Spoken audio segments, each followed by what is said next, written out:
This SaaS product hit $10 million in annual recurring revenue. You'll be learning about their journey, the founders, and how they achieved this incredible milestone. This SaaS product is called Zum Rails. It's open banking meets payments. They've solved the payment puzzle by creating a payment software to take care of the entire financial interaction, from onboarding to mitigating risk to closing an invoice and every step in between. This is a completely bootstrapped product that was launched by two co-founders. Those two co-founders are Mark Mileski and Miles Schwartz. And prior to this product, they both had experience in the payments and fintech space, with Miles working at a Canadian startup called Flinks, with Mark being an early employee at VersaPay and has spent 15 years in the payments industry. They founded this product in 2019, and it was founded from Miles's parents' kitchen table. And originally, they had the intention to go get funding. They thought it was going to be easy to raise funding given their previous track records. However, they were wrong on this account. They never intended on bootstrapping the product, but after pitching investors for months and hearing a lot of the same feedback, they decided to move forward with bootstrapping. And the feedback they were getting was that the problem was too large or was too complicated, and that there were really high barriers to entry in the payment space. And the vision for the product was to create the ultimate open banking software,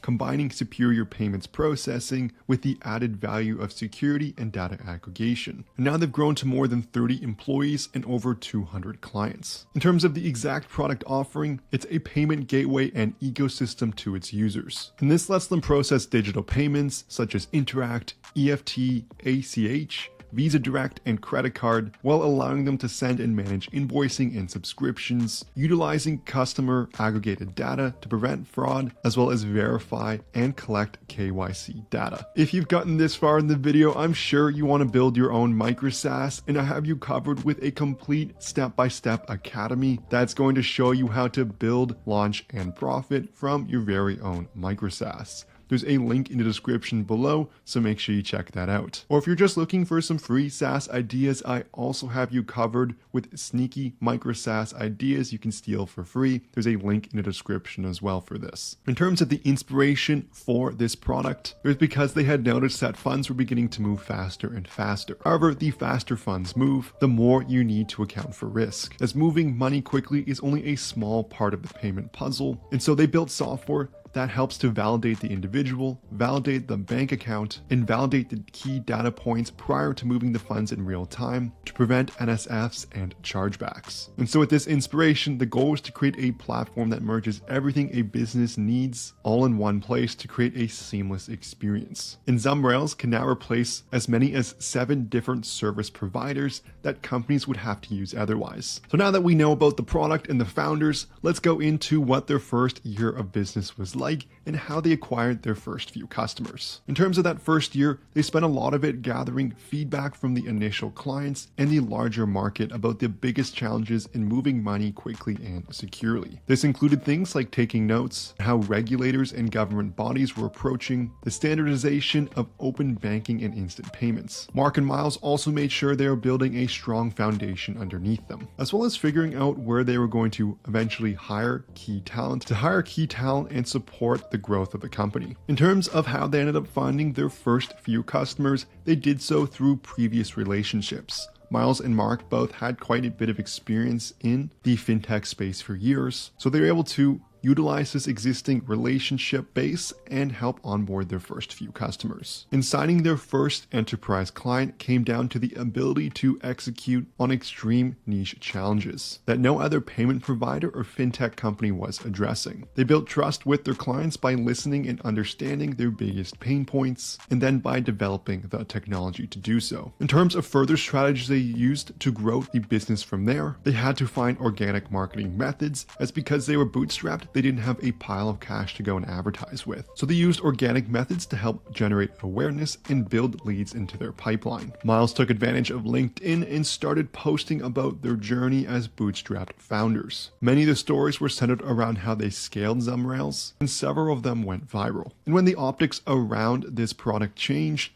as they were seen as more of a stable and growing company rather than a shaky startup, their strategy led them to focus more on inbound lead generation, along with developing initial connections with some of their biggest customers, and after they started to grow the company, they managed to find an eventual investor, and this was Arthur Ventures. Another significant contributor to growth of the product was building their business model around a partner portal, and this brought them into the same network as major players such as Visa, MasterCard, Amex, and Fiserv. And by enabling these companies to offer Zum payment capabilities to their clients, they can have hundreds of businesses on their platform with just a single partnership. Next up, let's dive into the biggest challenge they've had to overcome on their journey to $10 million.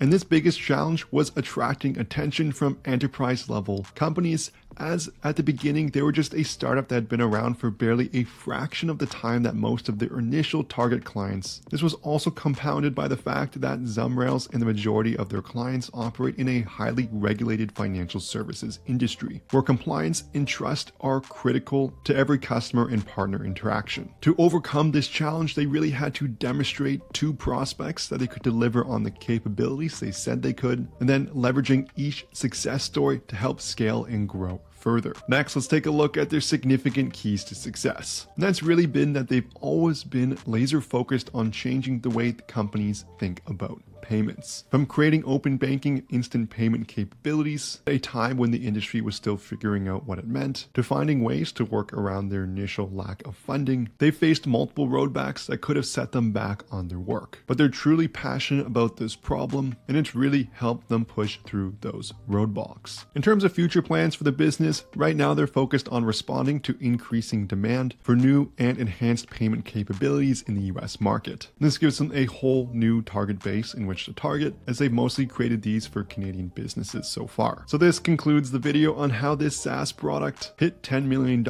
in annual recurring revenue. If you enjoyed this video, I would love it so much if you smash that like and subscribe button below. If you have any questions, leave a comment. I also have tons of other successful SaaS stories just like this one on the channel, so make sure you check those out. I'll leave a link in the description for the original source article for this video, but thank you so much for watching, and I'll see you in the next one.